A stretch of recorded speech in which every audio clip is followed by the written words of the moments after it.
Estamos en Punto de Orden por Radio Centro. Estamos de regreso aquí en Punto de Orden, son las 9:40 de la mañana y ya nos acompaña en cabina nuestro invitado de esta hora, Rodolfo Chang Gifón, rector de la Unidad Educativa Particular Politécnico Copol, para hablar sobre la necesidad de ya no solo ser bilingüe, sino trilingüe. Esto está muy interesante. Bienvenido, señor Chang. A Punto de Orden. Muchísimas gracias, un placer compartir con ustedes este espacio y con su audiencia. Ustedes tienen 30 años formando líderes y cosechando diversos logros, tanto en el tema del lenguaje como en otros. Cuéntanos un poquito sobre eso, por favor. Sí, por supuesto.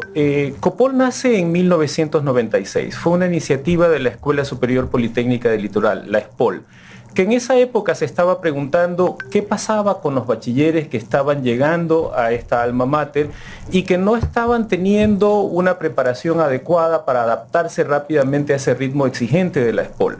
Es ahí cuando algunos dirigentes de la ESPOL tienen la iniciativa de crear una institución educativa, un colegio, en ese momento era un colegio secundario, que generara bachilleres de excelencia para que se adaptaran fácilmente al ritmo exigente de la universidad, pero también al mismo tiempo la otra misión con que nace Copol fue elevar el nivel académico de la ciudad a través de la sana competencia y de la colaboración. Nacimos entonces con ese propósito de generar bachilleres de excelencia y mejorar la educación guayaquileña y ecuatoriana, y eso venimos haciendo desde hace 30 años. Nuestro problema es la cultura de la excelencia. Muy buenos días. Óscar Bruto le saluda. Una pregunta con respecto a lo último que usted menciona. ¿Esta relación con ESPOL hace que la orientación de Copol sea como a las ciencias duras, a la matemática, o también hay un énfasis en humanidades, digamos? No necesariamente. Nosotros, evidentemente, nosotros tenemos el bachillerato internacional y trabajamos con un enfoque STEAM, que significa ciencia, tecnología, ingeniería y matemáticas. Perdón, ¿qué es el bachillerato internacional? Si nos podría explicar. El bachillerato internacional es un estándar internacional que nace en Suiza alrededor de 1970, y lo que hace es estandarizar metodologías y contenidos probados a nivel internacional, validados por universidades de Estados Unidos, de Asia, de Europa, de todo el mundo, con resultados efectivos. Entonces, de hecho, como les mencionaba, cuando ESPOL crea Copol, nacimos con la idea de si estamos teniendo bachilleres que no están manejando adecuadamente los estándares, no podemos hacer lo mismo. Entonces teníamos que alejarnos de la educación tradicional y buscamos alternativas metodológicas que estén validadas en el mundo, y una de esas era bachillerato internacional. Entonces fuimos los pioneros en la región costa en tener el bachillerato internacional en los 3 programas. Cubrimos desde los 3 años hasta nuestros bachilleres, ¿no? Eso es un poco, en resumen, lo que es el bachillerato internacional. ¿Qué ventajas tiene estudiar el bachillerato internacional? Una, las universidades de Estados Unidos, de Europa y de Asia, las mejores universidades validan lo que uno ha estudiado en el bachillerato internacional y, por ejemplo, homologan, dan créditos o facilidades de acceso. Alguien puede decir, pero mi hijo no va a viajar a una universidad, no va a estudiar fuera. Sin embargo, otra gran ventaja de tener bachillerato internacional es que los estándares que manejamos en Copol son los mismos estándares que manejan los mejores colegios de Estados Unidos, Europa y Asia. Es decir, no tenemos nada que envidiarle a la educación de esos países. Ahora, señor Chang, este tema del ser bilingüe y trilingüe, ¿qué oferta Copol que se diferencia de los demás en ese sentido? Correcto. Bueno, nosotros desde cuarto de básica estamos ofreciendo un programa para aprender chino mandarín. Desde cuarto de básica nuestros estudiantes pueden optar por esta opción. El idioma inglés lo ven desde los 3 años. Totalmente nuestros estudiantes salen con un nivel B2 o C1 según el marco de referencia de lenguas europeo. Pero hemos estado analizando un poco la necesidad de preparar mejor a nuestros estudiantes. Séneca dijo alguna vez que la suerte no existe. La suerte es el encuentro entre la oportunidad y la preparación. Y vemos que en este momento China es un país donde se está aumentando vertiginosamente las posibilidades de comercio, de negocio, también hay un alto desarrollo tecnológico. Hay un tratado de libre comercio también. Hay un tratado de libre comercio, hay empresas chinas como aquella que ha creado el puerto en Perú, que es uno de los más grandes de Sudamérica. Y entonces estas oportunidades en un país donde la economía crece, pero su población está decreciendo, porque en los últimos 3 años la población china ha decrecido, significa que se van a generar oportunidades para nuestros estudiantes, no solo para comerciar o negociar, sino también para estudiar y capacitarse, ¿no? Y por eso hemos visto la necesidad de crear este espacio para que nuestros estudiantes tengan una ventaja competitiva sobre sus pares. Usted mencionaba la cultura de la excelencia. Correcto. Eso es algo que me parece que hay que subrayarlo y que de verdad es muy positivo cuando todos hablamos de excelencia, cuando intentamos emular ese mejor estándar, esa mejora continua y no lo que sucede en muchos otros casos que el ejemplo es nefasto. Cuéntenos un poquito sobre ese trabajo continuo de la cultura de la excelencia en una institución como la suya. Correcto. Para nosotros la excelencia es generar o hacer lo ordinario extraordinariamente bien. Es tener una formación exigente. Creemos que la exigencia genera excelencia y la excelencia éxito. Entonces, para nosotros, la cultura de la excelencia significa que nuestros estudiantes y nosotros, los procesos administrativos, académicos, estén siempre en un proceso de mejora continua. No somos perfectos, nadie lo es, pero nos estamos preguntando constantemente cómo podemos serlo y buscando estas oportunidades de mejora. Por ejemplo, es ahí donde nace la idea de tener chino mandarín también para generar estudiantes de excelencia. Interesantísimo lo que dice don Rodolfo Chang Hing-Fong, rector de la Unidad Educativa Particular Politécnico Copol. Sí, Rodolfo, una pregunta en la que me quedé pensando, ¿no? Usted nos decía que Copol se había fundado en 1996, pues digamos que en esa época yo estaba en la escuela, pero el mundo ha cambiado importantemente, entre otras cosas la inteligencia artificial, los celulares, la comunicación, ¿no? Entonces, esta es una pregunta un poco más general y creo que tiene que ver con esta idea de excelencia que usted mencionaba, pero ¿cómo se prepara a un niño o a un adolescente para este mundo en donde la información está tan al alcance de la mano y donde está tan conectado y bueno, y donde existe la inteligencia artificial, ¿no? Y cada vez invade más nuestras vidas? Por supuesto. De hecho, desde antes de el crecimiento vertiginoso de la inteligencia artificial, ya el bachillerato internacional y las instituciones educativas estábamos preguntando cómo preparar a nuestros estudiantes para un futuro que es incierto. ¿A qué me refiero con que es incierto?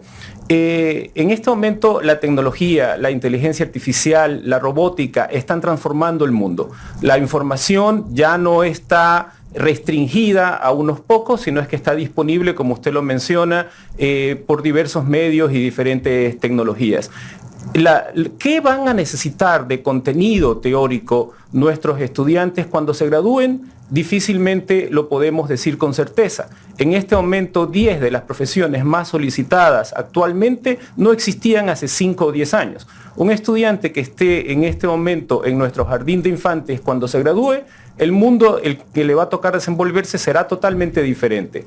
Pero una cosa es cierta, no sabemos qué contenidos específicos él va a necesitar, pero sí sabemos que si el estudiante es indagador, si hacemos que tenga mentalidad crítica, es decir, que él tenga la capacidad de buscar los contenidos que seguramente estarán disponibles en una proporción mayor a la que ahora se encuentran, ellos van a poder prepararse adecuadamente y con esa mentalidad crítica tener éxito en cualquiera de las profesiones que tenga. Entonces nosotros no preparamos como lo hace la educación tradicional a los estudiantes para el pasado, sino para el futuro. Y en eso pensamos que macrocompetencias como esta de indagar, de investigar, de ser críticos son importantes. En cualquier época de la historia de la humanidad, estas características son las que han hecho la diferencia, ¿no? Evidentemente esto enmarcado en valores y con herramientas como el manejo de la robótica y el manejo de esa tecnología de la que él va a estar rodeado. Por eso nuestros chicos reciben robótica desde los 3 años, por ejemplo. Por eso reciben inglés. Y complementando la pregunta anterior, ¿no? Nosotros preparamos a nuestros chicos con un enfoque STEM, como les decía, STEAM, porque añadimos una A de arte a lo que es ciencia, tecnología ingeniería, le añadimos arte también. Pero en nuestro colegio pensamos que el estudiante debe tener una formación integral. Entonces nuestro departamento de arte tiene 7 docentes. En la mayoría de las instituciones hay 1 o 2 que dan la misma cosa para todos. Nuestros estudiantes están preparándose en danza, en canto, en plástica, en diferentes actividades artísticas. Nuestros estudiantes también tienen una fuerte preparación para negocios o para medicina o cualquiera de las profesiones en las que ellos vayan a elegir. Nosotros le decimos a ellos, tú puedes elegir cualquier profesión, pero tienes que ser el mejor, ¿no? Y nuestra infraestructura, nuestro pensum apuntan a prepararlo para cualquier sea la vocación que ellos tengan. Rector, ¿dónde funcionan las instalaciones y cómo pueden hacer las personas que están muy interesadas en apuntar su educación un poco hacia el mundo del lejano oriente? Por supuesto. China es uno de los grandes mercados del planeta y las relaciones con China comercialmente fluyen mucho, ya hay hasta un tratado de libre comercio, etcétera. O sea, es una excelente alternativa, pero ¿cómo hacen los estudiantes para ser parte de esta universidad? Por supuesto. Nosotros tenemos escuela, colegio y jardín, desde los 3 años hasta... ¿Dónde están las instalaciones? Dentro del campus politécnico, dentro del campus del ESPOL, correcto. Ya, entonces, o sea, ¿esto es derivación del ESPOL o es una cosa aparte del ESPOL? En 1996, directivos del ESPOL tuvieron la iniciativa de crear lo que primero fue un colegio y que ahora es una unidad educativa. Entonces, o sea, escuela, colegio... escuela y colegio, ¿no? Y jardín. Y adicionalmente nuestros estudiantes tienen un acceso a la ESPOL un poco más directo que otros bachilleres. Sin exámenes de ingreso, sin nada. Hay un proceso de tutorías, pero nuestros estudiantes tienen el cupo asegurado en ESPOL. Le pongo un ejemplo. Si ESPOL abre una carrera, por ejemplo, con un cupo de 100 estudiantes, vamos a tener probablemente 1000 estudiantes que quieran esa carrera, de los cuales 300 aprueban el examen o el proceso de nivelación, y de esos 100 son el cupo disponible. Nuestros estudiantes no compiten contra los demás. Nuestros estudiantes tienen el cupo asegurado porque somos parte de la ESPOL, ¿no? De hecho, profesores de ESPOL forman parte de ese proceso también educativo dentro de nuestras instalaciones. Rector Chang, para cerrar esta entrevista, porque el tiempo se acabó, ¿cuál sería el consejo que usted le puede dar a los padres de familia, de jóvenes, adolescentes que están empezando a pensar a futuro, digamos, el fortalecimiento de los soft skills? ¿Cómo enfrentarse a este mundo tan cambiante?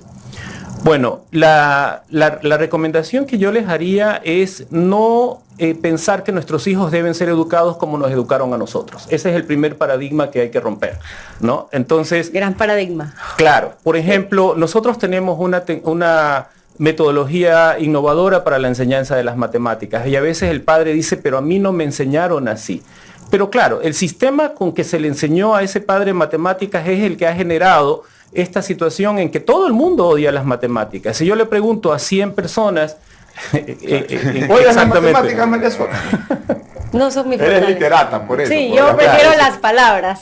Claro, y sin embargo entonces ese padre de familia cuando se enfrenta a una nueva metodología para enseñar matemáticas dice, oh, pero ¿por qué no le enseñan de esta manera? Porque el padre de familia se educó para una cierta época, su hijo para otra. Entonces a nosotros nos corresponde tener vanguardia en metodológica y actualizar constantemente nuestros estándares. Y al que quiera ser parte de esta aventura, los invitamos. Este día sábado tenemos una casa abierta desde las 9:30 hasta la 1:30 y en general, en cualquier día estamos ahí para atenderlos y explicarles con detalles la metodología y los aspectos. ¿Usted sabe mandarín? Un poquito, muy Los poco. tiempos de pocho, ¿cómo se dice en mandarín? No llego a ese nivel. ¡Tiempo pocho! Sé algunas palabras y frases, pero no como para sostener una conversación. Pero nuestros alumnos sí. Nuestros alumnos sí. Muchísimas gracias, Rector Chang, por estar con nosotros esta mañana. Un gusto y éxito en la formación de esos chicos, siempre en la cultura de la excelencia. Me ha parecido increíble acabar el programa de hoy con este contenido tan positivo, tan de elevar la vara y de crear siempre mejores generaciones para que el Ecuador siempre tenga un mejor futuro.